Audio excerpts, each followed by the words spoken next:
All right, so I was just saying, I posted the video earlier. I was asking people like what they wanted us to talk about, and quite literally, they all just failed me, and nobody said much of anything. Somebody said like, "Do angels have?" I'm not joking. I wish that I was. Do angels have junk?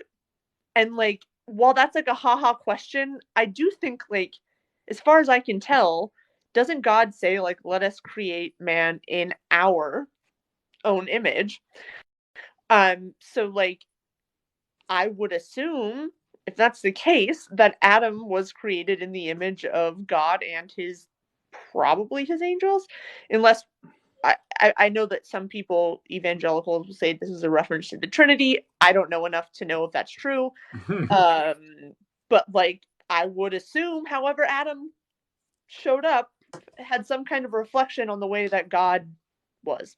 Yeah, so it actually changes over time and becomes kind of a central part of some big debates about the nature of angels in Greco-Roman period Judaism. So there's some great books on God's anatomy. Am I one by Francesca Stavrokopoulou? Right. Wait, So did I there's say that right? yes, you did say that right. This is obviously the most recent one, a very, very good one. Yeah, eat shit, But Dr. Falk.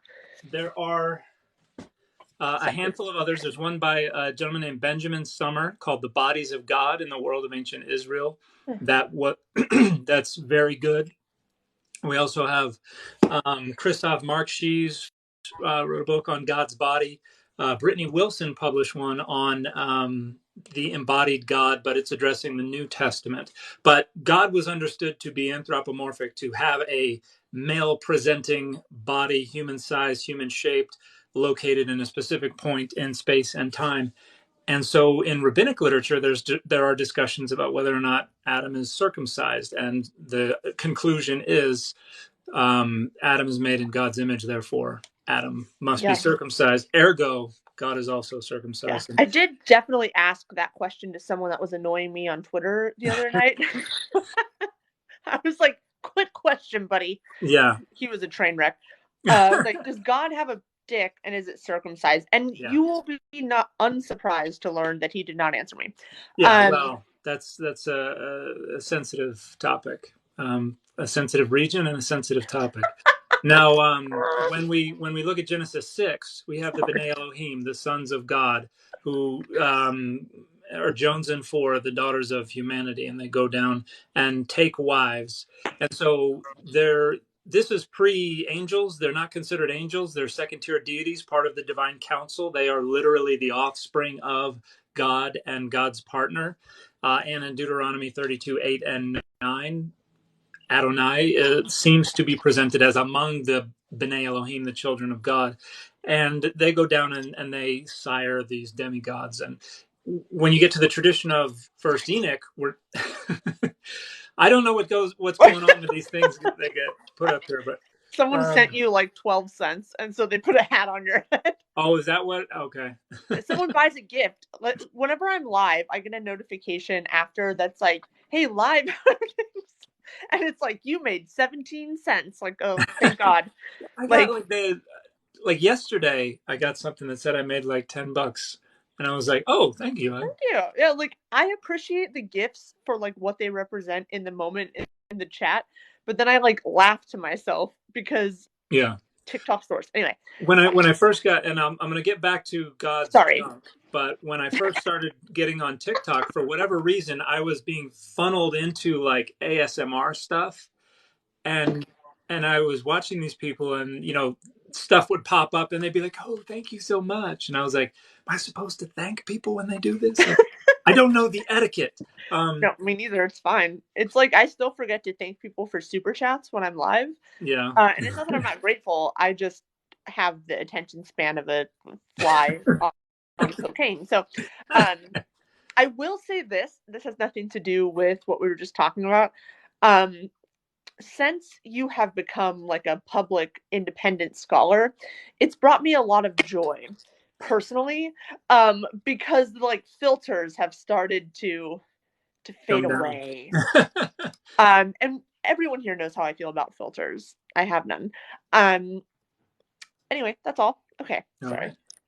right. Okay, so in the Book of Enoch, we have a retelling of the story from Genesis 6, but it's being expanded on, elaborated on, and a lot of gaps are being filled in. And these B'nai Elohim are now angels. This is something that took place during the exilic period into the Greco-Roman period, where the Pantheon kind of got squished down, and everybody was shoved into the bottom category of servile deities, messenger deities, angels. And so they come down, and they're the ones who have these children. They sire these giants, and then the giants sire the Nephilim, and then the Nephilim sire other things, and it's this big deal. But then when you get into first century BCE, into first century CE, and into rabbinic literature, there are debates about, wait a minute, how could angels be disobedient? They don't have their own agency. They must be obedient to God. And then you have other people saying, wait a minute, how could angels have intercourse with humans? They're not sexually compatible. And these debates kind of generated a few different paths that people took. One of them is, okay, these couldn't have been angels because angels can't be disobedient. It must have been humans. And this is where we get the Sethian interpretation of Genesis 6. And then another path is, you have all these comments about, no, the angels aren't the ones having intercourse with the women. The angels appeared while the men were having intercourse with their wives. And another person said, well, they appeared like flames of fire and, kind of interfered with intercourse. And there are a bunch of different ideas like this. But this generates people pushing back and saying, no, angels don't have any sexuality because sexuality is sinful, basically. In the Greco-Roman period, and with folks like Paul and even the authors of Matthew and Luke, you get this idea that sexual desire is a kind of a curse of the flesh. It's not part of our divine spirit. It's part of the corrupt flesh. And therefore, angels don't have any sexuality, any sexual desire. And this is where you have the idea that in the resurrection, there will be no marrying and giving in marriage because everyone will be like the angels of heaven. Yeah, I would like to not go to that Yeah. heaven. Sorry, you don't have to make any comment on that. Just personally, I was talking about this the other night with my friend who's also deconstructed. I met him at YWAM, Youth with a Mission, like 12 years ago. Oh, wow. And then we hadn't we've been in each other's orbit, but we have not sat down and had a face-to-face since then. And we were discussing how he's a pastor's kid. He's also a musician, so clearly he's been leading worship since forever. And he was like, I remember being younger and asking what heaven is like, and someone saying we just worship God forever. And he was like, that sounds like the worst. So boring. But anyway, that's neither here nor there. I do have two questions, even though I interrupted you. So answer them if and when you will. One is, do you have any thoughts on why this sort of thrust or arc of thought happened during the exilic period? And also, why do you think, or why do you know, that this sexual desire was framed intentionally or believed to be, or et cetera, something that was a failure or a corruption or whatever of the flesh? And I know that's kind of all over the place. So I think I'll start with the first one, the idea that the deities being squished down, becoming angels in the exilic period, that issue. So I'm talking about that in one of the chapters in the book that I'm writing right now.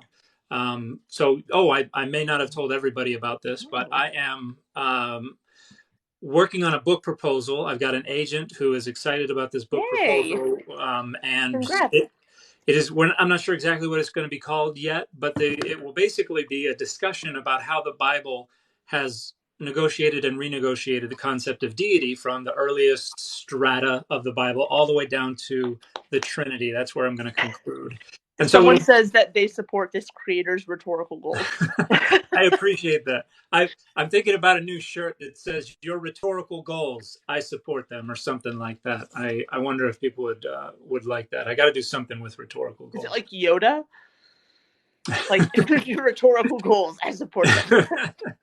I don't know how I'm going to frame it yet, but And so one of the chapters of this book is going to be how the Pantheon, my friend Seth Sanders calls it Pantheon reduction, the idea where all the other gods are kind of being pushed to the sidelines to center and exalt the God of Israel. But this is something that goes on in the pre-exilic period, and I've talked a bit about how Sennacherib's invasion of the land of Israel, the destruction of all these cult sites except for the Jerusalem temple, creates this de facto cult centralization.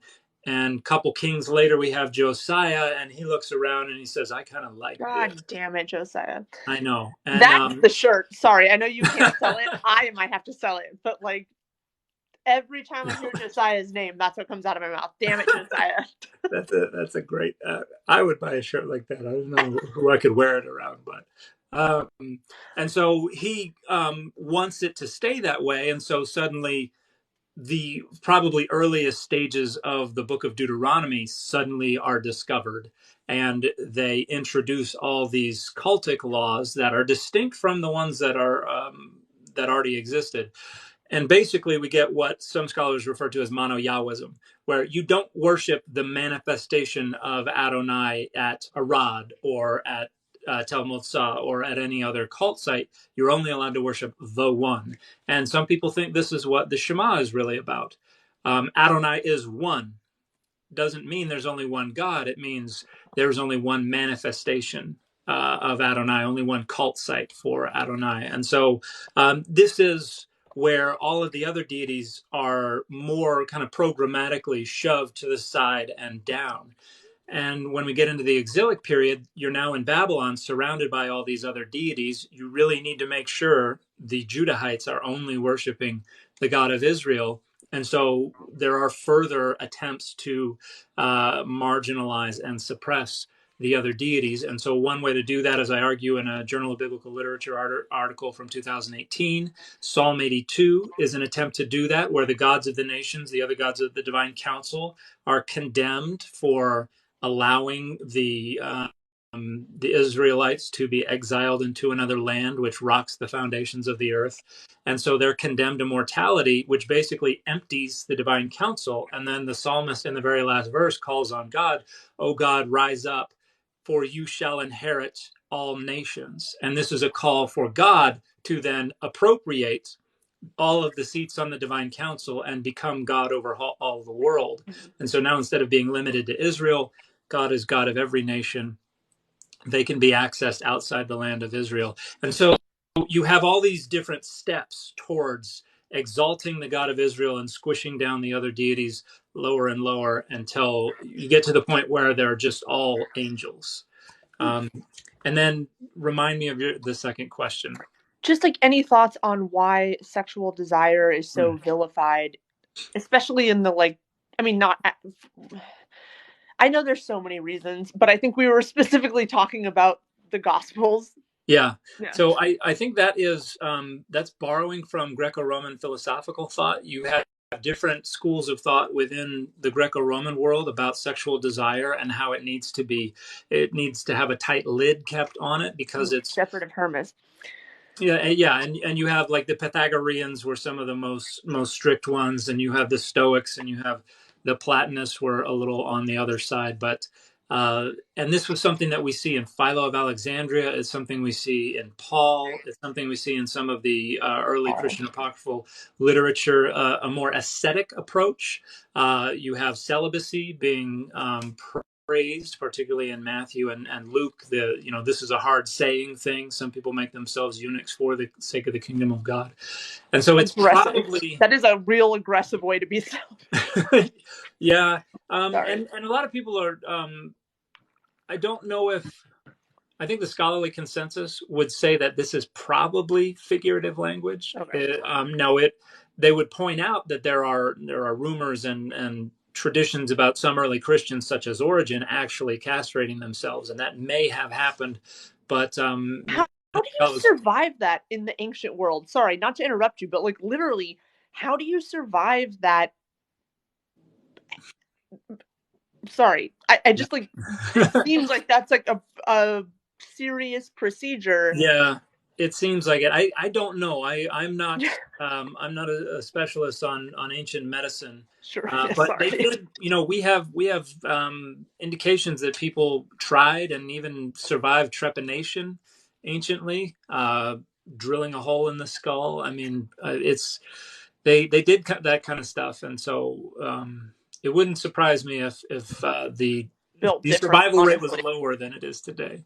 Built different because like I can barely get a shot, and I'm like, oh, did not like, don't want to do that again. Let alone like drill a hole in my head just to like see what happens. No thanks. Oh gosh. Anyway, Well, sorry, I keep interrupting you with just like nonsense. some people are talking about castrating animals, and I've seen that on sheep and cows, and Ah, it's like a matter of wrapping things up and cutting off the blood flow, and um, it's not incredibly dangerous for them, and they could have known about that anciently. But yeah, that's a process I am glad I was never a fly on the wall for.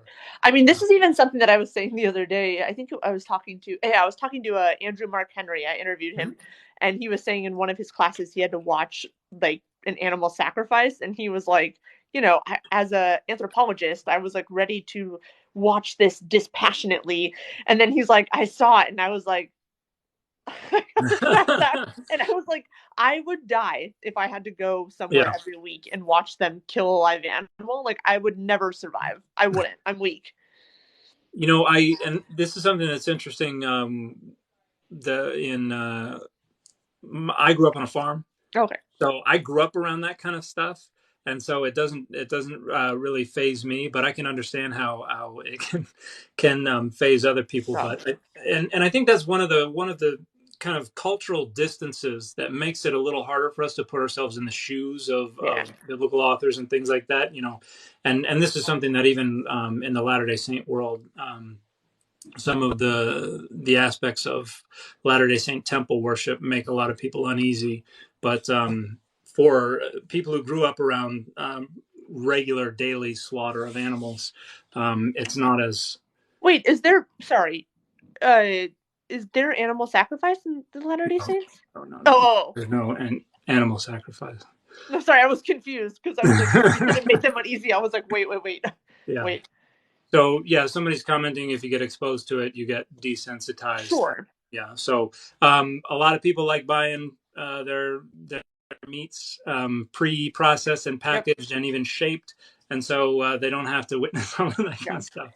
I But mean, I was a vegetarian for years for that exact reason because I was like, yeah, I understand that like there is a disconnect here, and I don't support the sort of like process that gets us here. mhm. Um, to be fair, I do eat meat now for a number of reasons that we don't need to discuss, but there is certainly, I mean, we can, but it doesn't matter. Um, it's certainly worth like saying that we are very divorced from, and to be honest, like factory farming is so much less humane than living on a farm and then just like slaughtering the animal. Both can be ethically questionable. Like I'm Yeah, down with that, but like yeah, factory farming is the worst. Anyway, yeah. Well, and the Simpsons episode with Lisa becoming a vegetarian is one of my favorite cartoon episodes of all time. And yeah, but anyway, sorry, I've so fully derailed this conversation. yeah. But I think that's probably what is rubbing off on early Christianity through Greco-Roman period Jewish thinkers. This idea that the spirit transcends the flesh, and so we should transcend the trappings of the flesh, which include sexual desire. And so this is why Paul is not a big fan of sex. And even if you do get married, if you can't hack celibacy, you should only have just enough sex to make sure you don't want to have sex. And and Sorry. so when God. and so when people talk about Paul's sexual ethic, it's like if Who you cares? understand Paul's sexual ethic, you don't care at all about Paul's sexual ethic. Yeah. Totally So, right. what is your opinion on like the potential, I guess, of Paul being asexual? Because you'll hear people argue about this, and I actually don't fall like on one side or the other. Like, was Paul asexual or was he just like dedicated to kind of like being celibate as much as possible? Like, I don't know. So I'm just Yeah. curious about your thoughts. I think most of the conclusions I see people drawing are conclusions that serve their rhetorical interest, Oh, whether that's, not their some people, rhetorical goals. whether some people think he's a widower. Some people think he Interesting. joined Christian when he became Christian. He divorced his wife. Do we have any evidence for either of those? Not really, Okay. no. Really, all we have is whatever's in those letters. We just got to try to weigh different Extrapolate. Yeah. considerations and see what makes the most sense. And so my conclusion is, I don't know. All that seems clear is Paul is adopting some of those Greco-Roman Yeah. aversions to sexual desire and sexual activity. Do you have any like thoughts on what the thorn in his side might have been? So it seems to have something to do with either the devil or a demon. I think the closest I would get to something I think makes sense is that he feels like he has, Beelzebub has a devil set aside for me kind of deal where he has some kind of demon assigned to him. And if this is associated with his sexuality, with some other kind of We don't really know. he feels saddled by. Yeah, we have no way of knowing, Okay. but I think the best we can do is say he seems to feel Satan has kind of given him a demon of some kind. Honestly, it seems very self-centered. It's like, sorry, I'm making light of things, but like all of the evangelical Christians that I personally knew, obviously Paul was not an evangelical Christian, I understand that, but they all have seemed to have adopted this idea that like they are very, very important, and therefore all of hell is after them. I mean, I'm pretty much an atheist, right? And like Yeah. I still get people that are like, you know what, hell, you are consumed by hell. Hell supports you. I'm like, well, that's nice. It's disturbing how many people seem to get off on fantasizing about other people going to hell Isn't it? or experience some kind of comeuppance there. And it's like, if your Christianity is about you just Winning. relishing accusing someone of or threatening someone with damnation or something like that, you got a weird Christianity, Yeah. although And not it's an uncommon one. no, not an uncommon. And it's also weird to me because they say things like, to me anyway, like I'm the daughter of Satan or like whatever. And I'm like, okay, like maybe, but you do realize then that if you end up there, it's my face you're gonna see, right? So like maybe you shouldn't wish for that. I don't know, just a thought. It's like just a thought, because like if that's true, we're gonna have a long time together, my guy. In any event, Yeah. those are just jokes. Dan's here for the scholarship. I'm here to make terrible jokes. Um, but yeah, it is very odd to me, and I this was a question we kind of got earlier, sort of, Right. where like so many Christians today, including myself growing up, just because it was how I was taught, have this very weird, skewed idea of Jesus as like a capitalist, like death penalty supporting.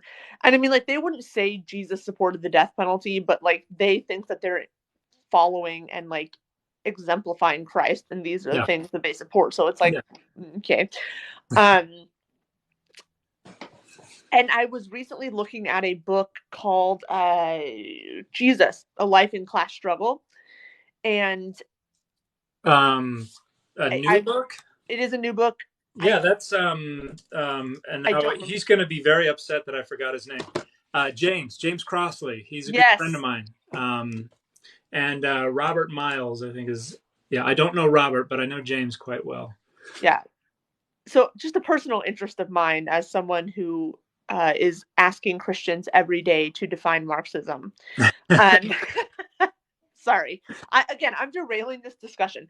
But somebody, I think it was Correa, did ask earlier, like, one, given the sort of like your interaction with other Christians at large who believe in inerrancy, although when they believe in inerrancy, they also have just some weird version of like what the Bible actually is saying that Mm-hmm. like I'm not really sure where they get it from, but they're very sure of it. So like what have you ever had someone that's changed their mind, someone that believed in inerrancy or whatever version of that they have, um, that then changed their mind? And if so, how did that happen? And then also, like, what, for folks that study or are interested in biblical scholarship, like, what can we do to sort of combat this like wave of Christian nationalism? Also, Yeah. hey Jeff, what's up? Go ahead. Yeah, that's a tough one. I think something that was repeated a bunch during the pandemic, that it's research that we've known about for a while, is that people don't tend to change their minds about things based on evidence. No. Because most of our minds, we make up our minds usually based more on what I like to refer to as identity politics. Just what social identities are important to us? How can we protect them? How can we advance their interests? How can we advance our own standing within them? That's kind of the intuitive foundation of our perception of the world around us, and so that's going to drive a lot of what our concerns are. And when we perceive threats to that, challenges to that, we have defensive walls that get thrown up, and then we just work on trying to hack at the branches of those arguments. And so, in order for the defensive walls to come down and for people to actually open up their intuitive cognition to data, you need either very close, or not very close, but you need personal relationships with people, or you need personal experiences with these issues. And when you have those two things, that tends to allow people to drop their defenses. And then they're going to think a little more critically about stuff. Instead of just waiting to talk so that they can say why somebody's wrong, then it's Yes. about, I need to think about this. I need to understand these issues better. And that's what drives people to actually change their mind about stuff, Yeah. which is why it doesn't happen a lot on Twitter. Yes. Um, No, it absolutely not. does happen from time to time, but it's very rare. And so when all the sea lions on Twitter are like, you're not going to convince them, I'm not here to convince you. Yeah, I am here exactly. to put on display for other people who are capable of critical thinking just how empty and corrosive the logic is. Yes. Um, Yeah. and so when it comes to things like Christian nationalism, I mean, there's a role for hacking at these at everything and providing the data publicly. But for the most part, it's reinforcing people who already agree, or it is giving data to people who may be on the fence. But Yeah. it's not going to overcome a lot of dogmatists, Yes. and unless you are have personal relationships with them, or you're able to facilitate some kind of Yeah. experiences that can help them see the effects of things. Yeah. Um, Yep. And like we certainly have very different approaches. No denying that. But like when people ask me like why I don't try to educate people on Twitter, I'm like, yeah, because it's not going to work. Like that's the thing, right? Like I am happy if someone approaches me on any platform in a way that it is clear that they're interested in learning, to engage with them to the best of my ability. I will always do that. But the reality of the situation is that what's happening largely on Twitter or some other social media spaces is that people want to broadcast their hateful, shitty ideologies that are actually harmful and causing pain and death to marginalized groups, yeah. um, and to like feel good about it. And so, what I've said a million times is that like I'm not trying to change anyone's minds necessarily. What I am there to do is provide a consequence for people that are then like broadcasting their bullshit and thinking like, yeah, I can just get away with this. It's fine. Mm-hmm. Right? Like that's it. I'm not trying to change their mind. They don't want their minds to be changed. As someone who once was a very dogmatic Christian who believed all of this, and like you couldn't have convinced me. I had to wrestle with my own cognitive dissonance for a very long time, um, before I could sort of change my mind. And when I did change my mind, it was traumatic. Oh yeah. Like it was for the best. Don't get me wrong. I'm so glad that I did it. But like there is a very specific moment in my deconstruction that I remember. I was in college. I remember being in my French class or like leading my French class, something like that, and having this moment where I felt like, holy shit, if that thing that I have believed my entire life. And it wasn't even like the whole belief system. It was like one single thing. I don't remember what it was, but it was like one part of it. If that isn't true, then what is? I don't have any framework now. I don't have a Yeah. narrative for understanding the world. Um, and I felt unmoored. It was like I had been holding onto a branch above a river, and then all of a sudden, like the branch cracked, and now I'm in the water. I'm like, I don't know how to understand the world anymore. I don't Yeah. know like what's up, what's down, what's left, what's right, because I had spent my entire life sort of understanding the world through one lens or one frame or however you want to sort of phrase that. And now all of a sudden, like there's no there's no crux, there's no hinge, there's no anything. It's just me trying to reestablish what I think or believe. Yeah. And it's, it's not easy. Anyway. I think there's a lot to deconstruction that people don't understand. It's kind of shorthand for a very complex and Yes. traumatic process for a lot of people that ends up, it's not like systematically taking something down. For a Right. lot of people, it's pulling the cornerstone out and everything crumbles.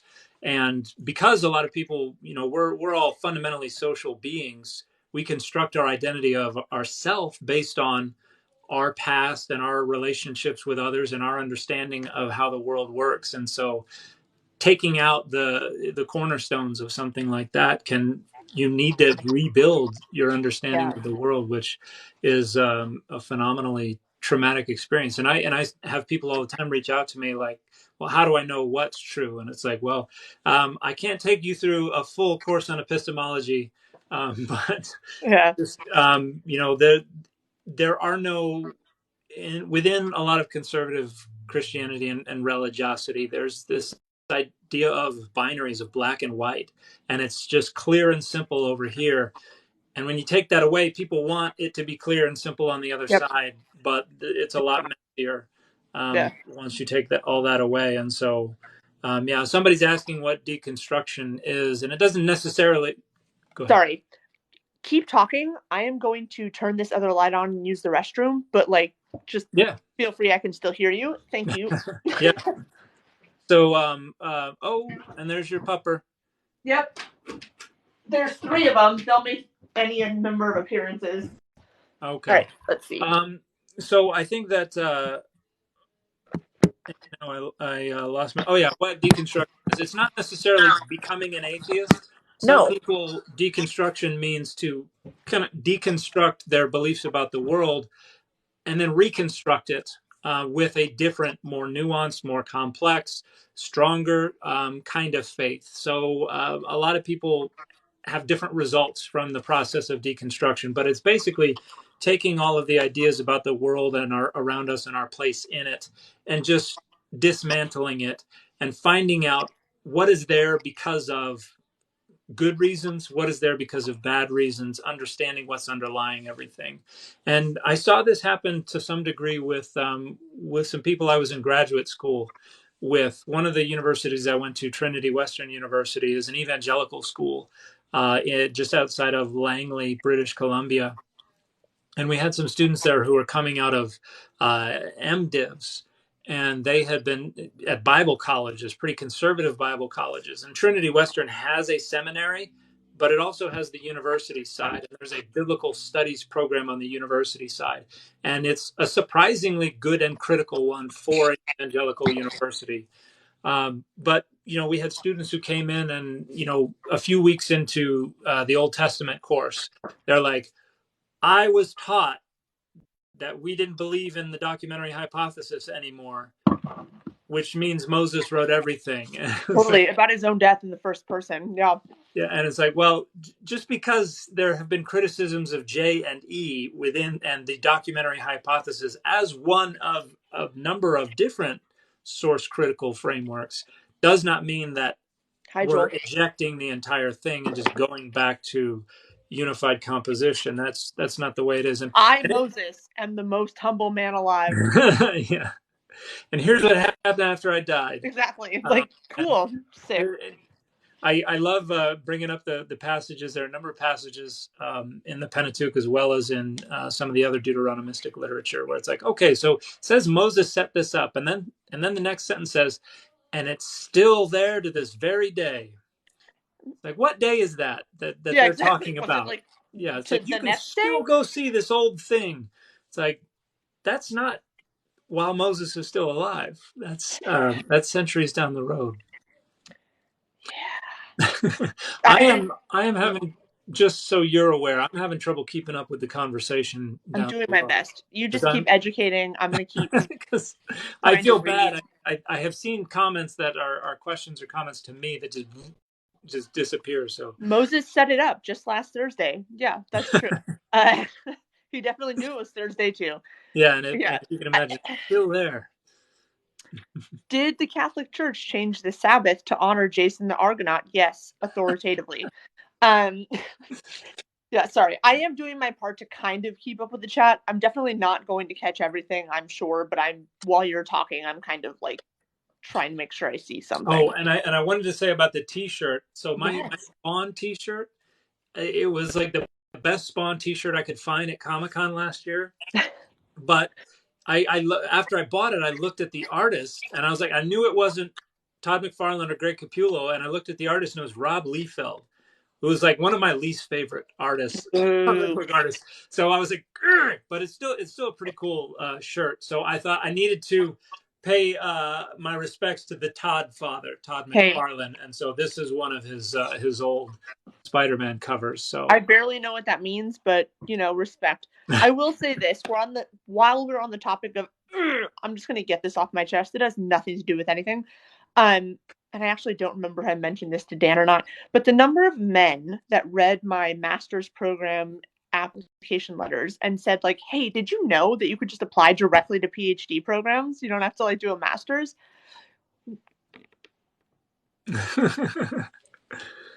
Thank you yeah. so much.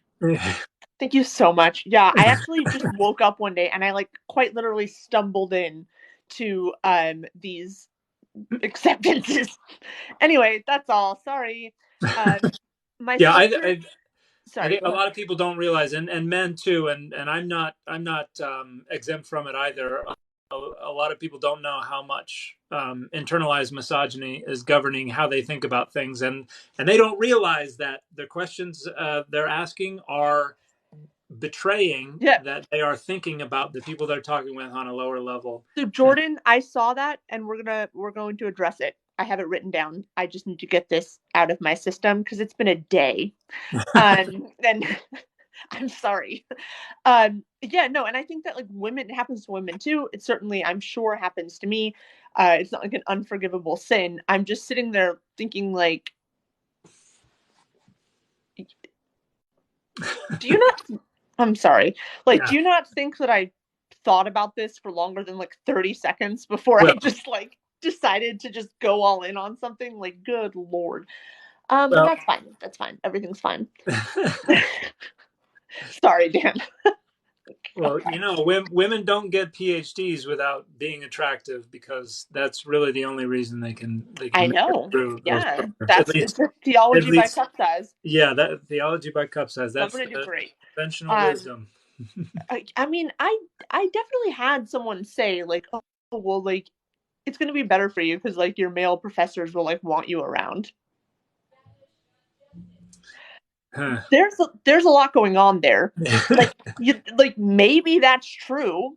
That might be true. Um, what? Like that might be true. That's also a massive problem. Like Yeah. so yeah, like cool, I guess in the worst way. Um anyway, That sorry. doesn't make you more comfortable with. No, no. Yeah. No, especially anyway. Okay, never mind. Um let's get back to the topic at hand. There was at least like four of my good male friends that are on the list of like 10 male scholars that I actively solicit advice from that got like shouty voice messages from me this morning that were like, ah! um, in any event, um, I did see a question that's come up a handful of times that I would Junior, address if you don't have anything else pressing at the moment. So I do have it written down about Junia. I think that's how you pronounce Ah, it. But if okay. there's another question, let's do that because I'll remember this. I'll address this real quick, and then we'll move to Junia or Unia. I prefer Okay. Unia, but that may not be the I, consent. as a Jessica, I prefer a hard J, but Okay. that's simply me. You Okay. know. Somebody's asking who's the first person in the Hebrew Bible we actually have literally data on outside of the Bible. So that's not a firm line. That's kind of squishy. The first evidence that we have that is pretty direct attestation, including an image of them, a carving of them bowing before an Assyrian emperor, is we have Jehu, and then we have some other members of the Omride dynasty. So Omride, Which Assyrian? Shalmaneser the Third. Uh-huh. So in the mid 9th century BCE, we have reference. We have three inscriptions that come from around a similar time period that are our first references, not only to figures from the Hebrew Bible, but also to the divine name Adonai. So Mesha inscription references Omri and references Omri's son. And this inscription was written probably in the period of the reign of Omri's son. We have the black obelisk of Shalmaneser III, which talks about Jehu and talks about him doing obeisance before Shalmaneser III. And then we have the Tel Dan stele, which references a couple of Israelite kings who have Yahwistic theophoric elements in their names. Now, the Tel Dan stele also makes reference to the house of David, but that is something that was probably a century or more before that inscription, if there was a house of David. And so that's not really direct contemporary attestation, but it does suggest that there was some knowledge of some house of David a century and a half later. Whether that's legendary or whether there was an actual house of David, we can't really know for sure. But so right around 850 to 800 BCE, that's when we first have our direct attestation to figures in the Hebrew Bible by other authors. All right. To answer a question in my chat, my sweatshirt says "See you in hell," and some guy at the park today, I was like briefly chatting with him, and when he had to go, he was like, "All right, well, I'm gonna hang up. Sorry, bye."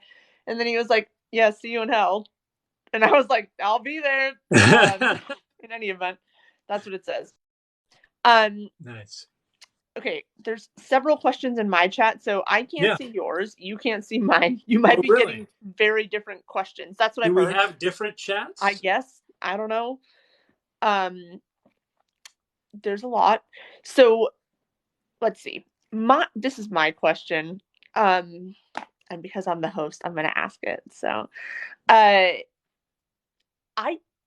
don't remember how much of my writing sample you may or may not have read, and actually it doesn't really matter. But what I am interested in is your thoughts, or like, I've become very interested in this idea of multimodality, where like something like the Stele of Hammurabi, sort of what was used to create it, this sort of the language, or the sort of, it's not the language, the like, it's a more ancient version of their language that's being used, like, and how it's being presented to people. I've become very interested in all of that, so I'm just sort of generally interested on like your thoughts on how the ancients, and this is very broad, I understand, like used things like material mediums and all of those things to communicate with a largely illiterate population. So that's a big question, but Yeah. that's something that a lot of people have talked about, including Seth. Seth Sanders. He wrote a book called The Invention of Hebrew that talks about monumental inscriptions, and Hammurabi's stele is an example of that. Something that would be set up in a public space, but much like some of the laws that we have in the Hebrew Bible, we don't have strong indication that these were actually this was actually legislation that was enforced and official and formal, but was more like kind of the show legislation that was intended to, one, give the people kind of a material index for everything. They can point to it and say, there it is, there's the law, there's the drawing of the king, or not the drawing, but there's the relief of the Right. king at the top. And there is all the writing. And even those who can't write it have probably been presented some kind of summary of it orally. So they know that what this represents is a demonstration of how ordered and how righteous and how beloved by God the king is. And so, in that sense, it is a material representation of the king's authority and the king's power. And it's a reminder that the king reigns there and that their agency is active there. And so I think there's a sense, there's an intuitive sense in which that is kind of presencing the king and their authority and making people, reminding people on a daily basis, oh, we're under this king. And, this is what a lot of the Confederate statues were doing when they were set up in the early 20th century. It was to remind the black folks who were walking by them, hey, guess who's in charge? We're White here. people. Yeah, we're here. We have the power to do this. We see you. We're in charge. Just a reminder that we are better than you. And so that's how they would have functioned anciently as well. And so, you have, there's a great book by David Wright called Inventing God's Law. And this is a discussion about how Hammurabi's It's law so good. were adapted and adopted to create the covenant code in Exodus 20, 21, 22. And those laws are 1,000 years older, 1,000+ years older than the covenant code. But there is an antiquarianism there. We're going back to this legendary set of laws, and we're going to craft our laws kind of in that vein, so that they do the same thing that the laws did, Yep. as a means of, it's not the king now that they're presencing, but God themselves that Yeah. are being presenced. And so you also have Moses and Joshua are commanded to write the laws onto standing stones, which would have been very similar to the stele of Hammurabi, something that could be displayed publicly. And yeah, some of the writing is older, and that's something that we see. People talk about the King James version being, the pinnacle of the English language and all that, which is totally fake. That's something that we Fake news. ascribe to it now, but it's another kind of antiquarianism. This is older. This is better. This is cooler. This is more authoritative and sophisticated. And so people who talk like that, people who borrow that language, do so in order to try to arrogate to themselves a sense of a higher register, a higher sense of sophistication, of authority, that kind of stuff. And it's a Yeah. very similar thing.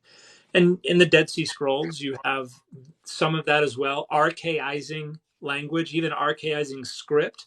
They didn't use the old Hebrew script in the period in which the Dead Sea Scrolls were composed, but they did compose some of the Dead Sea Scrolls in what they called Paleo Hebrew, which is not the actual Old Hebrew. It is a later attempt to recreate the Old Hebrew so that the text seems older and more authoritative and more Yeah. sophisticated. So that kind of stuff goes on still today. Yeah. So, Well, and but if you look at the stele of Hammurabi and you look at the law codes, like, there are many very good arguments to be made that the law codes on the stele of Hammurabi are based on an older, shared, sort of more general law code that you'll see across earlier Mesopotamian law codes.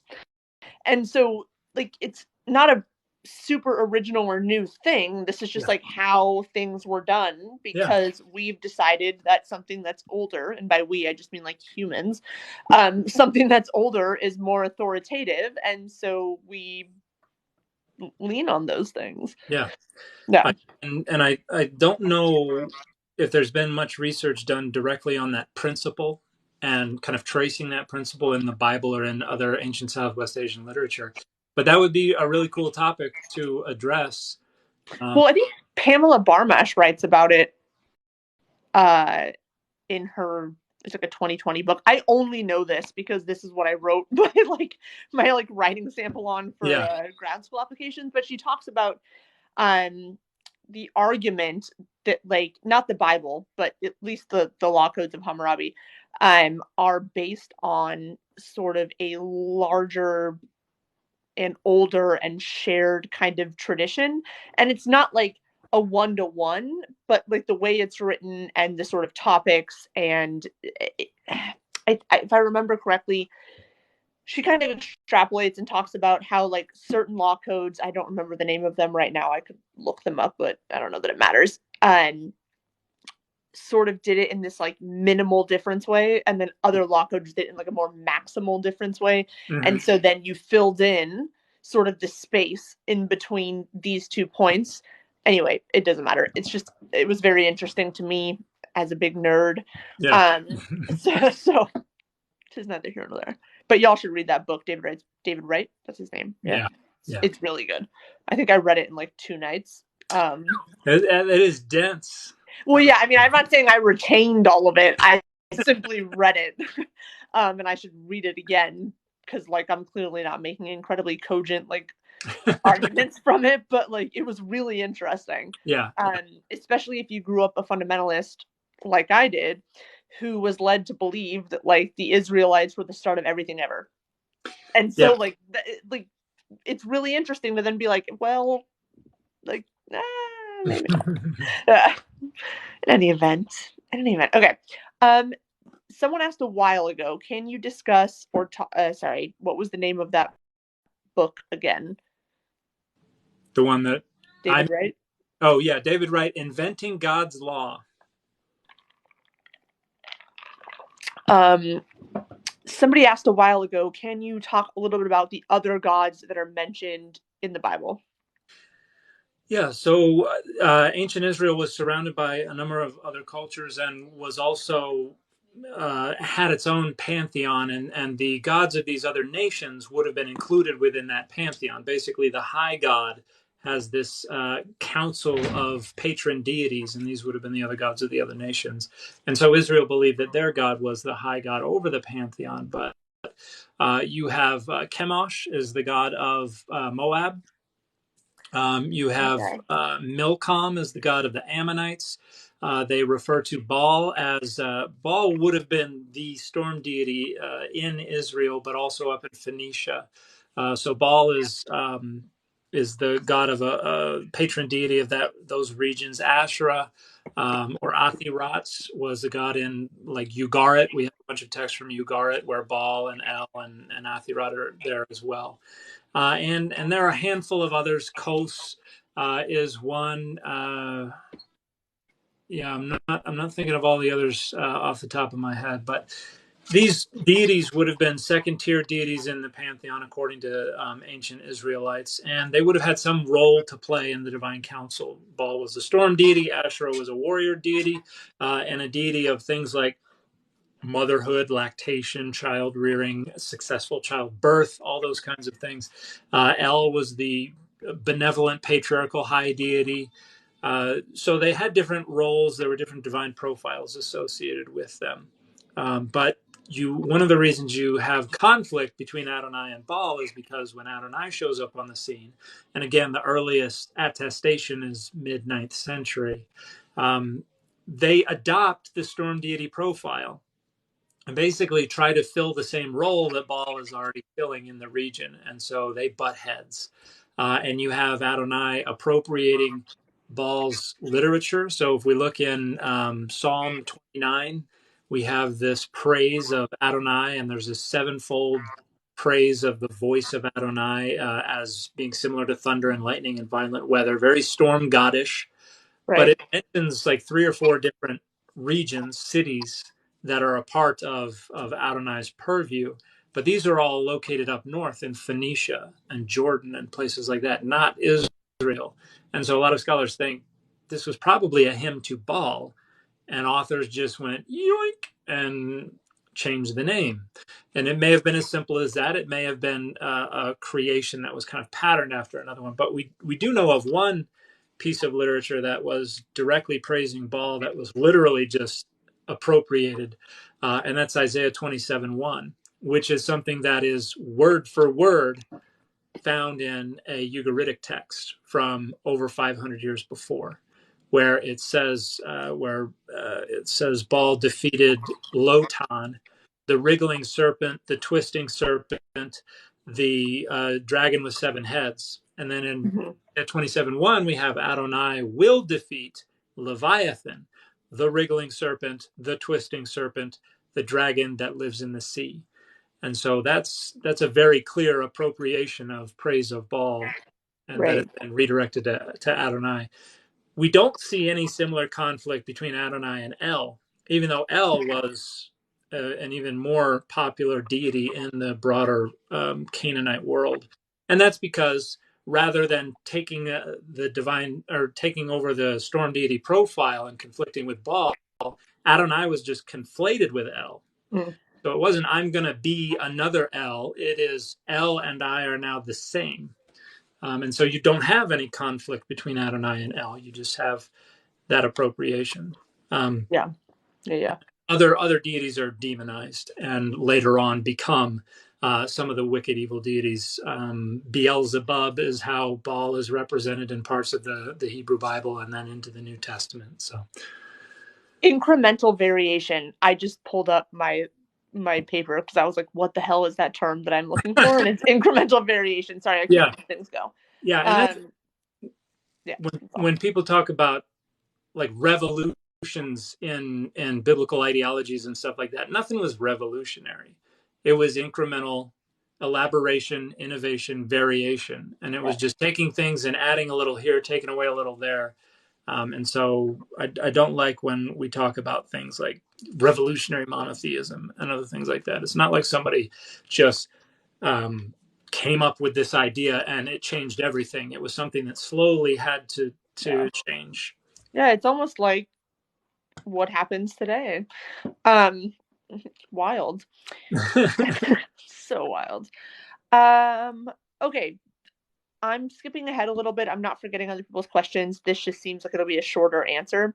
Okay. What, if any, evidence do we have that Moses was an actual person and that what we attribute to him, he actually did? And I have a feeling the answer is like not much, but I'm not the expert here.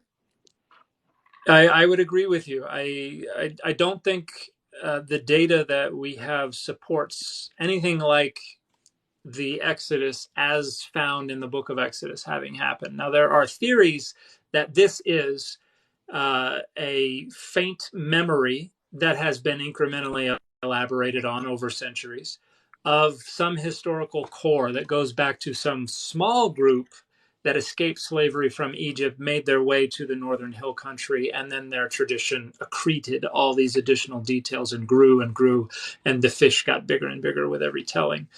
So that's possible, even plausible, but nobody has reconstructed a story, a course of events that has convinced everybody, this is the way it was. We just have variations on these theories.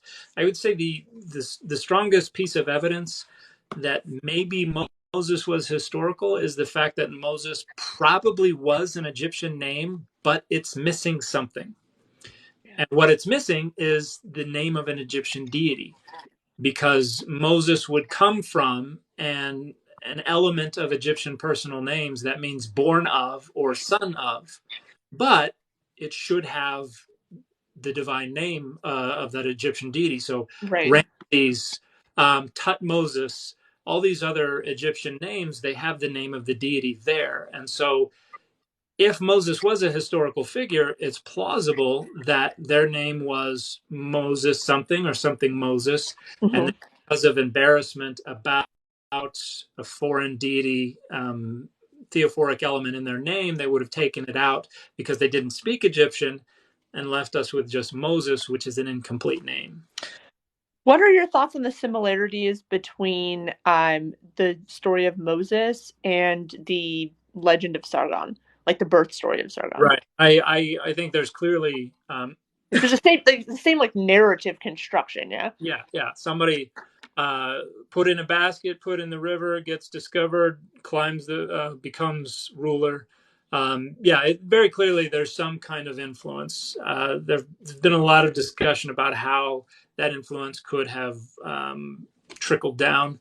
I don't think that we know for sure, but very clearly that's kind of that's a trope that was, and we see it in other places as well. I don't remember off the top of my head, but Sargon is not the only place where we have a baby left adrift in a river. Well, like Remus and Romulus, you see a similar kind of. It's not exactly the same, but you see like an interesting there are some similarities, yeah. Yeah. But I think they're a little more squishy, a little sure. Yeah, definitely. Okay, that was my question. We can get rid of that. Somebody wanted to talk about Junia. Yeah. Junia. And I don't know a lot about them, so I'm going to let you take it away. So that's in Romans 16:7. We have Paul saying, "Send greetings to Andronicus and to Junia, who were in Christ before me and who are well known, are prominent among the apostles, are well known to the apostles." There are a few different ways to translate it, and there's been a lot of discussion about this. But if we look in ancient Christianity, we see folks like John Chrysostom, like Theodoret, like Origen. Everybody who references Junia says, wow, she must have been something because she was an apostle. And not only an apostle, she was outstanding among the apostles. Do not tell the Theobros today. They're going to come apart at the seams. Do not tell them. Or do. 1,000 years later, we start to see this idea creeping into some of the manuscripts and some of the literature saying, oh, that's a dude's name. That's not a woman's name. And then you have this reinterpretation of the statement that this is not saying Junia was a prominent apostle or Junia was prominent among the apostles. It's saying these two are well known to the apostles. Hey, they're cool because the apostles know who they are. Why do y'all hate women so much? Not you, Dan. Sorry. I think everyone knows I'm not talking to you, but why? Why do y'all hate women so much? I know the answer is because you want power, but that's fine. Continue. I'm just venting. Yeah. And Christianity has been conditioned for so long. It was probably 5th or 6th century CE when the patriarchy kind of shoves the women out. I think a lot of people thought it happened somewhere in the 4th century, but there's some research recently that's been published by some great scholars that suggests some artwork and some inscriptions from some later church buildings seem to suggest that women were in leadership positions into maybe the 5th or even the 6th century CE. So I think people have just been conditioned for 1,500, 1,600 years to think that the church is supposed to be led by men, and so there's that cognitive dissonance. But Junia is definitely a woman's name. We have hundreds of examples of this name in inscriptions from the 1st century CE. All of them are women's name. We have a grand total of 1 inscription with the masculine form Junius from 2 centuries later. And so there's no example of this name as a masculine name in the 1st century at all. We have hundreds of examples of this as a woman's name, although they are in Latin and the text is written in Greek. That is the one thing some people will point to, and it's like, that doesn't mean you default to thinking it's a man's name. So no, I mean, if it is possible, I will use that to my advantage to prove my position. Thank you so much. Yeah. If it's possible, I will use that to back up my garbage opinion. Right. And then the argument that it's just saying she was well known to the apostles doesn't really hold water in light of Paul's rhetoric because of the 2 things that he says. Well known to the apostles doesn't make sense because Paul didn't care what the other apostles thought. Paul thought he was the coolest apostle. Yes. So being like, I like these 2, the apostles think they're cool. That's not Paul. But saying they're great apostles. Wasn't Paul kind of beefing with Oh yeah. Yeah. Yeah, he's there's what is it? Peter? Or was Peter beefing with somebody else? I don't know. There's so much. Have you seen the meme from Star Trek The Next Generation where the woman asked the 2 guys, so are you 2 friends?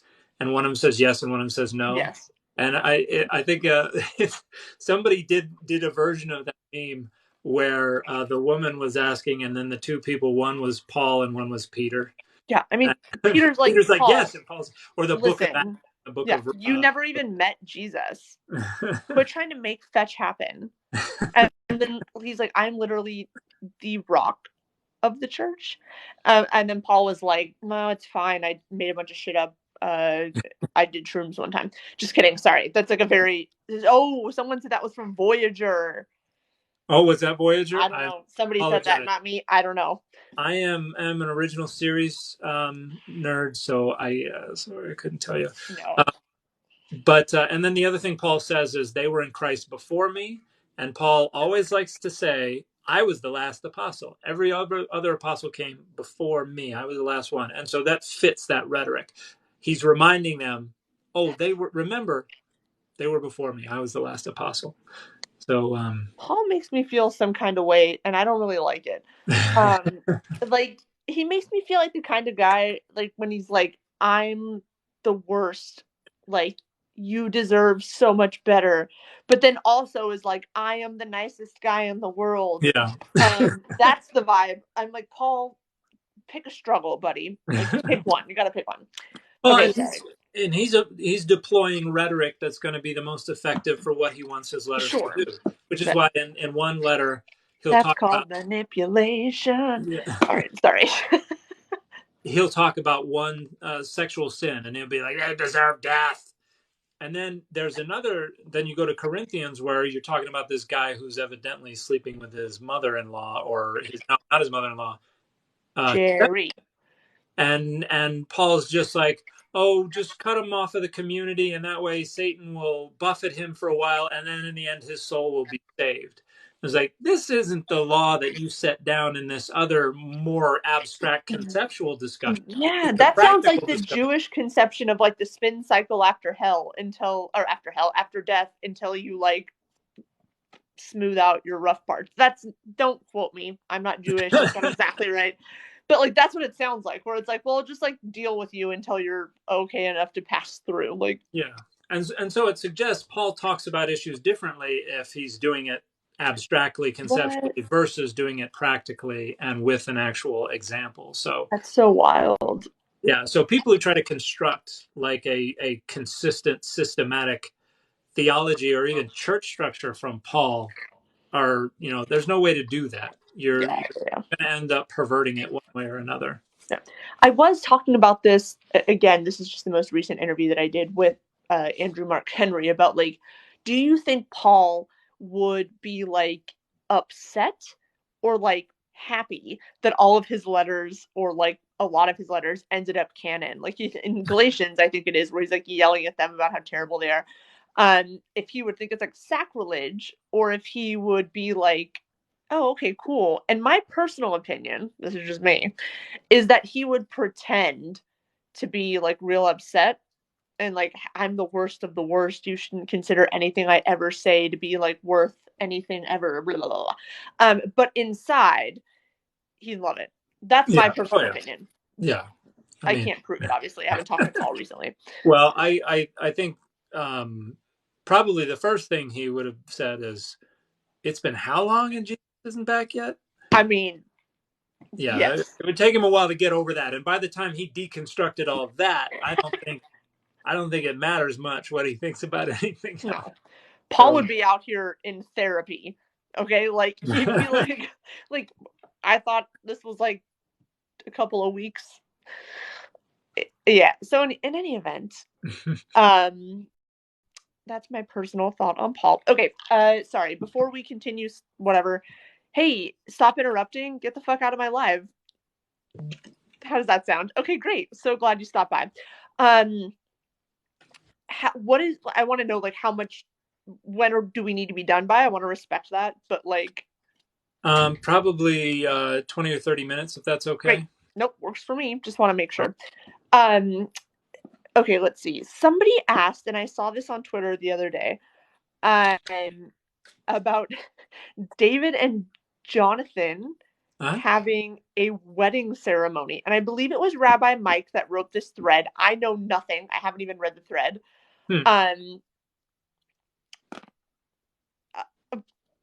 I just pulled the whatever it's called out of the the what are those things called? God damn it. The bomb, not a bomb. Grenade. There we go. I have no thoughts. I don't know. I'd have to see the discussion to know exactly and I think they are here watching, so I don't want to misrepresent the comments. But there are some indications in Samuel that something's going on with David and Jonathan, and particularly when Saul confronts Jonathan, and this idea that he's bringing shame on everybody and the family and disgracing his name and his line, and some people interpret that to mean that there's a sexual relationship going on between Jonathan and David. Other people take it to mean Jonathan is betraying his father, who is the king, in order to try to support the rule, the kingship, the power of this other guy. So I personally kind of suspend judgment there. I personally don't think we have enough data to know one way or another. I'm happy to entertain different theories, and I think there's value in considering all different sides of this coin and kind of chasing down what the implications would be if it were one or the other. But I personally just suspend judgment on that question altogether. But I'd be interesting. Yeah, I'd be interested to see what the argument is. Yeah. So I have like one or two more questions, which are fine, but I'm interested if you have any questions in your live or like people that are asking, talking. I'm gonna still interrupt you, but I don't think I saw what has cruised by recently. I don't think I see a lot of questions. Why does Eve get the blame for doing something she didn't know was good or evil until after? I'm going to tell you why. Straight up, easy answer. She's a woman. That's it. That's quite literally it. Yeah, there's tons of like context around that, but that's the answer. But yes, please go ahead. Yeah, you have Eve being blamed, and I've talked about the fact that some Bible translations omit from their translation the fact that Adam was with her when she first ate the fruit. But at the same time, if you look at Paul talking about it was by man that sin first entered the world, and so it's Eve when it's a problem, but when it has to do with structuring power, it's Adam who's responsible. So another case where it's situationally emergent. Which interpretation is more helpful to you? I have gotten a lot of comments about two of my favorite creators, and I'm honored to be in Dan's ranks. So thank you very much. Yeah, thank you very much. Somebody had a sorry. Go ahead. Here's a question: how can we qualify the difference in God's temperament between Old and New Testaments? I would recommend not, because that's on anti-Semitism, baby. Yeah, that's the root of a lot of anti-Semitism, because you have both violence and compassion and mercy in both testaments, and to reduce one to one idea and the other to the other is something that is done primarily to vilify Judaism, and is the root of a lot of anti-Semitism. I know that is not what many people think of when they hear that. They should. Having seen a lot of Jewish friends be targeted by some of that rhetoric, how they respond to some of those things, including just the jokes that people tell, like, oh no, there's one cartoon, I think it might have been a New Yorker cartoon, but there's like Santa Claus like with an axe or something like that, and the kids are on the stairs and they're like, oh no, it's Old Testament Santa. And like I laughed at that the first time I saw it, and then it was like, just baked in. It's really problematic. And so as much as a lot of people find utility in that, even in deconstruction, it is harmful. It's something that is rooted in anti-Semitism, and it causes a great deal of harm in the world today. So I would say we not talk about difference in temperament? I would say you can talk about different authors talking about Sorry. talking about God in different ways, but I wouldn't reduce it to that binary. Yeah. And I think, and obviously this is something Dan knows and says all of the time. Hello, two of my favorite creators. Mwah, thank you. I'm honored. Something that like really needs to be constantly at the forefront of our mind when we are reading the Bible or studying the Bible or examining the Bible, however you want to phrase it, is that the Bible is not univocal unless you are a fundamentalist Christian, which, like, if you are, okay, but like if you are someone who is doing this data over dogma approach, then you are looking at the Bible as 66 individual books written by men for men as to like how to navigate the world in front of them, right? And so like when you start, and I'll let Dan speak on this, but like when you start thinking about this, like this idea of the God being one kind of way is just never going to exist because they didn't mean for it to exist. And that's how I the introduction of my book. I'm going to rewrite it because I don't really like it. But I start out saying there is no God of the Bible, and not in kind of the Reddit atheist sense of Right. all Yeah. gods are fairy tales, but in the sense that every author presented a different Yep. concept of God, and the systematization, the attempt to kind of sum it all up and say that's God is an entirely artificial perspective that not a single person who put pen to any paper that became the Bible ever held. And so Right. we create an entirely false, fake conglomeration when we try to use a sum of all the parts of the Bible. But at the same time, we don't even do that because we negotiate with it and we say, I don't like that part over there. I like that part over here. And we turn it into whatever we need it to be. And so that's really what my book is all about, that there are a bunch of different concepts of God. And when we allow them to operate on their own terms, we see this fascinating development. We see these authors trying to do very different things and responding to issues. And kind of the case I'm trying to make is that the way these authors renegotiated their concept of God is the reason that it survived and took over the world.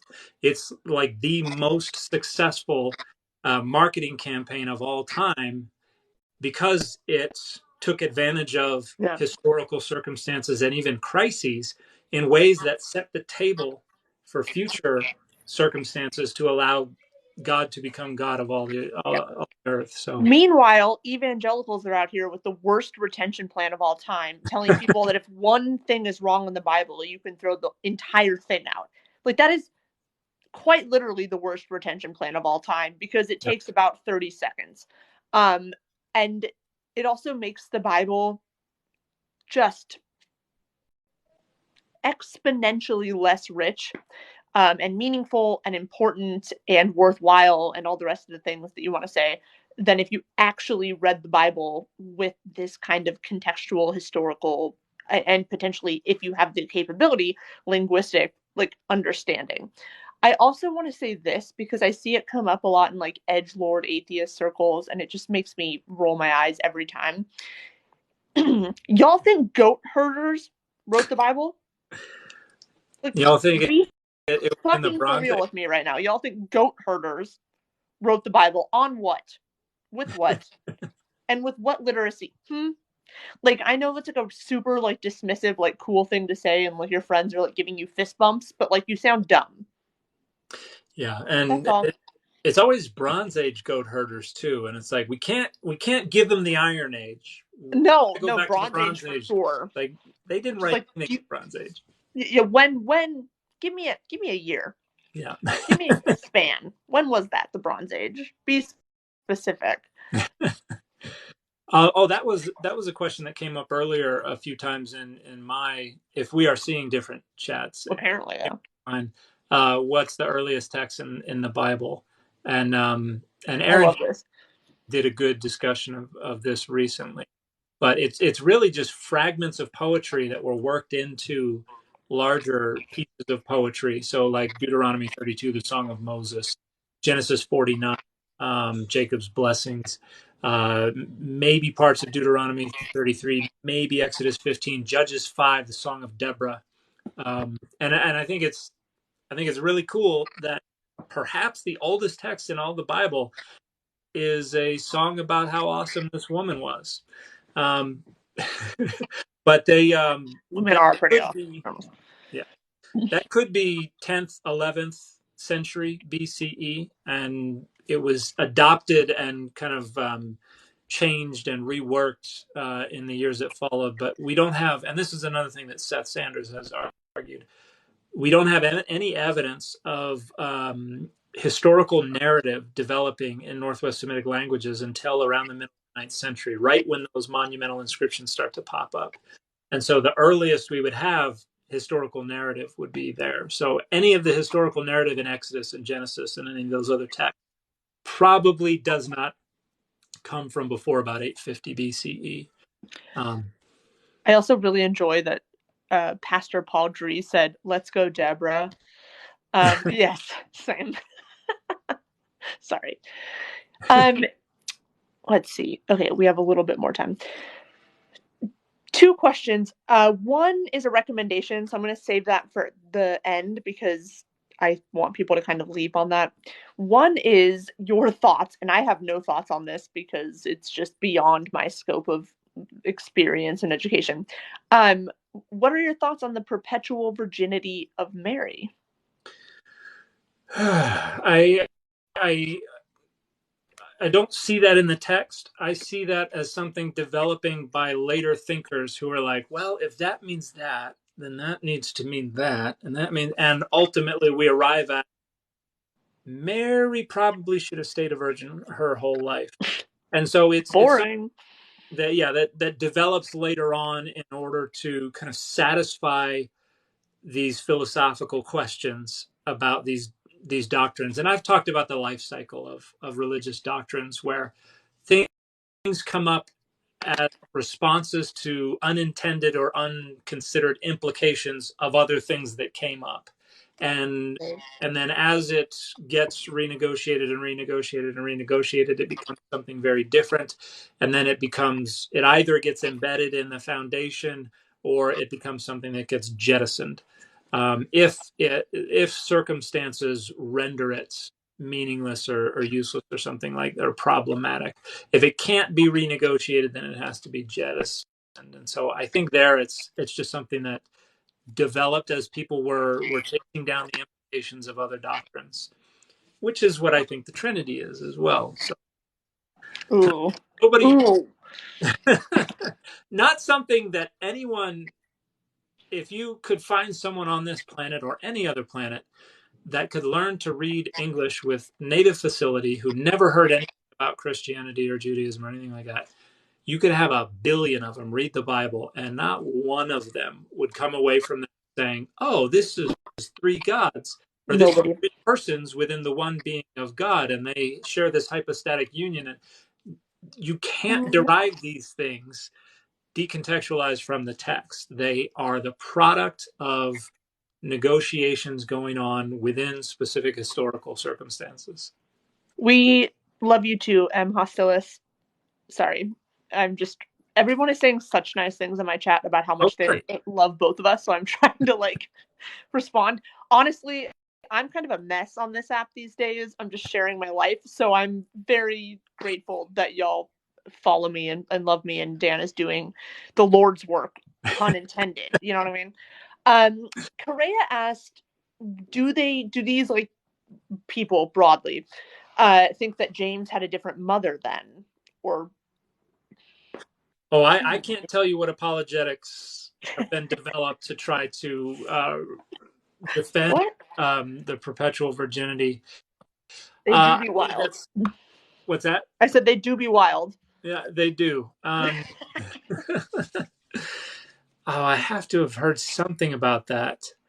Some people argue that, and this is something that is in an ancient text, not anywhere as old as the New Testament, but I want to say there's an ancient text that presents Joseph as having been married previously, so having children already. And but yeah, that's something that develops later on. what a vibe. Uh, no thoughts, just vibes. Do we have, if we don't know who wrote, if Paul didn't write Timothy and Titus, do we have any thoughts on who may have written those books? I think there have been theories. I don't remember what they are, but I don't think critical scholars take any of them very seriously. It's probably someone who was in that tradition, that was a follower of Paul after Paul's death, who just decided to take up this opportunity to kind of renegotiate what's going on now that it seems apparent that Jesus isn't coming back, and the church is struggling with some stuff. I don't remember what theories have come up. There are people who've proposed names, but I don't think we have anything remotely approximating enough data to say, yeah, that's probably accurate. I mean, Yeah. Well, and I at think, most we say oh, here's sorry.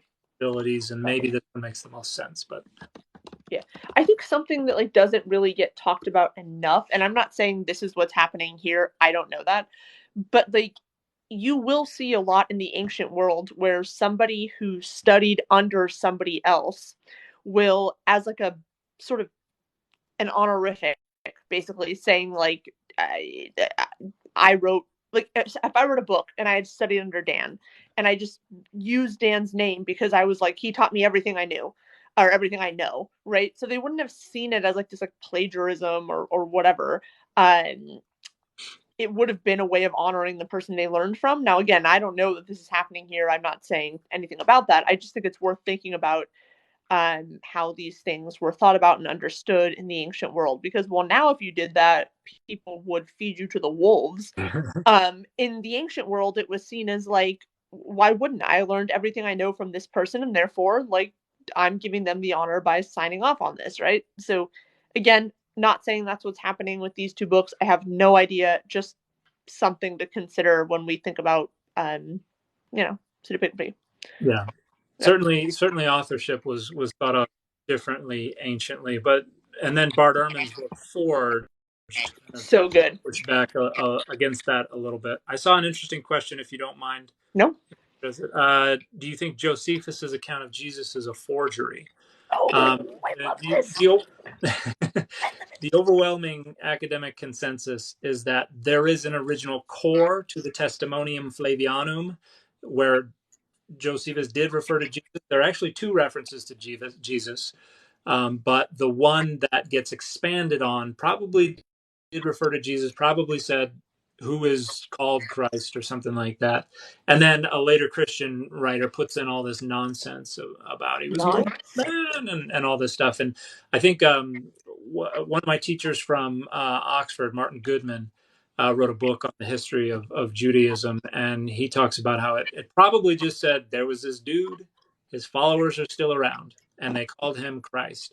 And then somebody just added a bunch of stuff to it. So I think the mythicist argument that it's fully a forgery and said nothing at all about Jesus doesn't make any sense. Yeah. There's another reference to Jesus and James, the brother of Jesus, in another text, and very few people question the authenticity of that. But there are even mythicists who question the authenticity of that. That's a hard word for authenticity. That's a big word for Elmo. Sorry. Dan says words all the time that I never use, but I will never, ever, ever miss an opportunity to make a joke when it's available to me. Thank you. Okay. Again, cut me off whenever. I'm just trying to run through the questions that I have. 10 more minutes, and then Right. I have to go. I got dishes to do. Hey, 10 minutes, dweebs, you know? But perhaps if Dan is gracious enough, we can do this again another time. So if Yep. if he does not answer your question, maybe another time. A word on the street is that we're friends. I don't know. Okay, so the one that I'm going to end with, just as a heads up, is Correa's for book recommendations from women, people of color, LGBTQ, all of that. There is also someone that asked about book recommendations for biblical negotiation. It was not under that same like heading, but I'm going to put all of that in like one sort of last question. The other one is, when did God become disembodied? Hello, Francesca? Just kidding. Yeah, I'll do the disembodied one real quick. I think that was in late antiquity, so I think we start to see that starting in the 2nd century with the apologists, who are more liberally drawing from Greco-Roman philosophical thinking to try to intellectualize the gospel to make it attractive, palatable to Greco-Roman thinkers. It happened first within Christianity. And you see writers like Origen and Augustine and others talking about how we've got these hillbilly Christians who still think that God has a body. We still have hillbilly Christians, to be Yeah. honest. My dad. Anyway, continue. It's so the 2nd century through like the 4th, 5th century is kind of the transitionary period within Christianity, and there's some good articles that have been written on that. Judaism took a lot longer. It's like Maimonides before it kind of is where he kind of cuts it off and says, we're not doing this crap. And that's Cuts it off, huh? Interesting. And there's a great article by Al. Just a moment. There's a great article by Shama Friedman called Anthropomorphism and Its Eradication. Wow. That so it's from a book, a 2007 book called Iconoclasm and Iconoclash. Excuse me. And Shama Friedman's article, Anthropomorphism and Its Eradication, and that talks about Judaism's eradication of the idea of God's body. But if you look in, I think it's Christoph Markschi's book, and let me pull that up so I get the title right. It's just called God's Body. It's from 2019. Christoph Markschi's God's Body, Jewish, Christian, and Pagan Images of God. That's going to have a good discussion about how that changed. Okay, so also, I just want to say LOL forever to the Theobros on Twitter. They're like very offended by people thinking that God had a body, let alone genitalia. And all I have to say is, y'all were incredibly repressed. Best of luck. Thoughts and prayers, you know what I mean? Anyway. There are a handful of really great books by women. Some of my favorite authors. Carol Newsom is phenomenal. Hebrew Bible author, has done a lot of stuff on the Dead Sea Scrolls. And if you'll give me just 1 second. We will. We'll give you all of the seconds. Also, what brand of shoes do you have on? Asking for myself. These are Adidas? Yeah. Yes. They are slip-on. They're very light. My friend is like a top exec for Adidas, and so I have a lot of free shoes. I get cheap shoes, which works for me for weightlifting. In any event, sorry. Oh, I can't find the book. You can do it. Take your time. Deep breaths. Okay. I can't find the book, but it's in this series. This is a Yale University Press series. They kind of have a similar design. This is Susan Neidich's book, The Responsive Self, which is a great discussion of personal religion in biblical literature of the Neo-Babylonian and Persian periods. So she's discussing how the literature of that time period starts to contemplate the self and the individual. And things like that. So The Responsive Self is a great book. In this series, Carol Newsom has one called My Spirit Within Me, which is a discussion about personhood in the Bible. And I think that's a phenomenal book. Obviously, I love anything by my former dissertation supervisor, Francesca Stavrokopoulou. So she is wonderful. Now I'm trying to remember his name. There's a wonderful scholar who does. Why is stuff not pulling up? I love y'all in the chat. Someone said I did a double take because both of you are on the same live and it's not even my birthday. Thanks to the two of you. My favorite TikTok lives are educational and this has been full of knowledge. I mean, none from me, but yes, Dan has given lots of knowledge. I've simply been here with jokes. Um, yeah, Okay. go ahead. So when it comes to LGBTQ plus authors, a great one is Joseph Marshall or Marshall. I'm not positive how to pronounce Spell it. their last name. Marchal. Thank you. So they wrote a book in 2020 called Appalling Bodies, Queer Figures Before and After Paul's Letters. And another one, it's an edited volume that is full of some great papers called Bodies on the Verge, Queering Pauline. They have done a lot of great work on LGBTQ issues and the Bible.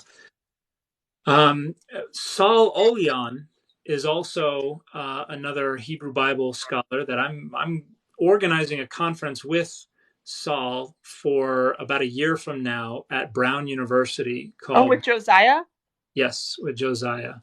Um, and David Burnett and others, but it's about the end of it's going to be called The Meanings and Ends of Monotheism, and the idea is we need to stop using monotheism as a framework for looking at the Bible. I really want to come.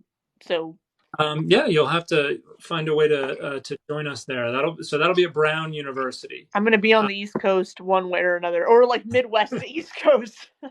You'll have access to the East Coast Yeah. anyway. But Saul Olian is also a member of the LGBTQ plus community, and he is a phenomenal scholar of the Hebrew Bible. Wrote wonderful stuff on angels for his dissertation, and that was published as a book. Wrote a wonderful paper on why Deutero-Isaiah is not monotheistic. And wrote what I think is probably the definitive text on how we should interpret Leviticus 18:22 and 20:13. I want to read this because I'm very interested in how Isaiah sort of like reframes monotheism and relationship and covenant and all of that. So yes, okay. Yeah. So that's another member of the LGBTQ plus community. Some of the BIPOC authors, Annette Yoshiko Reed, So good. wonderful. She has done some great stuff on her. One of her more recent ones is called Demons, Angels, and Writing in Ancient Judaism, which is about how the technology of writing facilitated the development of a lot of ideas about angels, about demons. It's so That's good, y'all. a book. And she's done stuff on the fallen angels and the fall of the angels. So Annette is phenomenal. And that her last name is Yoshiko-Reed, for those of you that might be interested, right? I don't think it's a hyphenated last name. Oh, sorry, no hyphen. Maintains her. Let me just verify. Oh, real quick. yeah, I think there's at least a space. Yeah. Will I put this book list out? You know what? I'm sure I can. I've written down most of it, and I'm sure Dan and I can touch base and at least do some kind of like. Yeah, I think we can do it. Now, Aaron Higashi is a fellow TikToker. Aaron, who, what's up, friend? is also does great work. I have not personally read his dissertation, but it sounds very interesting, and I wish I could remember the title of it. My mouse is being a jerk right now. That's fine. Aaron's a friend of mine, so I'll just ask him after this. Yeah. We'll see what we can do about our reading list. I don't know exactly how it'll come out, but I'm sure that we can. It won't be that hard. I'll just and I'll have to poke around a little bit more and make a larger list, because I get performance anxiety when I'm asked to. No, it's fine. It's fine. With names of people, I would be the worst on Jeopardy. Oh my god! Yeah. Same. Yes. Okay. I'm sorry. I'm seeing everyone in the chat. I will give you a reading list. Please, I will do it. I don't know when I will do it. I'm going to try my best. I'm doing my best. You know what I mean? Okay. This is actually the last question because I am also curious about the answer. What are your thoughts on sort of like the book? What is it called? Reza Aslan books. Book. Zealot. There we go. Like what? Like how much can you rely on that? What's the historical veracity, et cetera, et cetera? I think it's a good it's a good discussion. It's a good introduction to historical Jesus research. I think there's quite a lot of using sociological theory to try to fill in the gaps, and there's a degree to which we kind of have to do that. I don't think it is. It hasn't really made waves in the community of specialists in that, and Makes that sense. he's not a specialist in that field, and so I think some of the ideas align with the scholarly consensus. Some of them do not. I think it's a book worth It's reading. interesting, but Yeah, like it needs more. It needs secondary literature. yeah. It needs you to Well, read more. yeah, so I would say if you do read it, don't wave that around as the answer Yes. to all the questions. But Yes. if it helps you think in more critical ways and Yeah. it points you in the direction of things that are interesting that you can then go track down more research on, then I think Yeah. it's done the best job it's going to do. Sorry, this is actually the last question. Do you have any book recs on biblical negotiation, or will you tack them on to the reading list? Um, yeah, and I think I'm just asking that because I think it's interesting. I don't know that I've ever heard of a book on this topic. Well, that's the book I'm writing right now. Well, So, exactly. So pre-order when it comes out. And on that note, but I would say that John Barton's book, A History of the Bible, does a wonderful job of talking about how the Bible was developed and came together, and then yes, talking about how Jewish and Christian traditions negotiate with the text. He doesn't use that terminology, but he does talk about different ways that the hermeneutics, the interpretive traditions that they applied to the text in order to make it meaningful for them. So I would wait, highly. Neil, you haven't had Dan on your show? Who's Oh that? my God, Neil, the 604 atheist. Yeah, I'm gonna hook you up with Dan and with Nathaniel, who was on my channel the other night. Who we'll talk again. Okay, And I totally interrupted you. I'm sorry. no, that's okay. So John Barton's book, A History of the Bible, and I'm trying to think of another one. There have got to be others. I had one in my head, but it's gone, and I probably need to get going. So Yeah. I apologize if I come up with it. I'll make sure that I. No apologies. I keep attacking on last questions. It's a talent of mine. Thank you for joining me tonight. I would Yeah. absolutely love to do this again. Yeah. We can chat about it. I hope y'all enjoyed this. Shout out to your wife and kids. Thank you to them for letting us borrow you. Thank you for sharing your knowledge. Thank you for what you do. And let's do it again soon. Yeah, absolutely. I'm happy to join you again. And I'm seeing a bunch of questions. If this is the first time I've ever gone live, no, I've done it a handful of times, but I don't do it very regularly. So Yeah. I don't either, mostly because I don't want to look at myself for a long time. But like when I'm with somebody else, I'm good with that. So yeah, I love you, Dan. That's not me. I mean, I do, but somebody else was saying that. It's not how I'm signing off.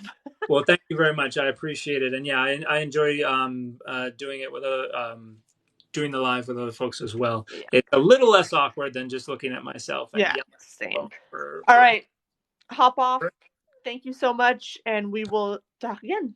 All right. Have a good night, everybody. You too. Thanks, Dan.